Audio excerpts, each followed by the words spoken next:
যাদের থেকে হাদিস ভালো লাগে না, যাদের থেকে ইসলামিক ভিডিও ভালো লাগে না, তারাই শুধু ভিডিওটা উপর দিকে ঠেলে দিবেন। আর যাদের থেকে ইসলামিক ভিডিও হাদিস ভালো লাগে, তারাই এই ভিডিওটা দেখবেন। আপনি দাড়ি কাটতেছেন, আপনি কি জানেন আমার রাসূল বলেছেন দাড়ি রাখা হচ্ছে আমার সুন্নত। আর যে ব্যক্তি দাড়ি রাখলো না, সে যদি ঘুমাতেও যায় সেখানেও তার কবিরা গুনাহ তার আমলনামায় লেখা হয়। শুধু তাই না, আমার রাসূল বলে যে দাড়ি কাটলো সে আমার কলিজায় আঘাত করলো। হ্যাঁ, আপনি তো শুনেছেন মুসলমান ভাই, চাইলে হাদিসটা হাজার হাজার লক্ষ লক্ষ মানুষের কাছে পৌঁছে দিতে পারেন।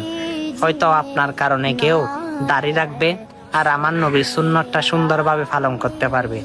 ভিডিওটা অনেক দেখেছেন, অনেক কিছু শেয়ার করেন আমার রসুলের জন্য, না হয় আমার রসুল আপনার জন্য শাফায়াত করবে সেটা মনে করে এই ভিডিওটা সকলের কাছে পৌঁছে দিতে পারেন। আমিন।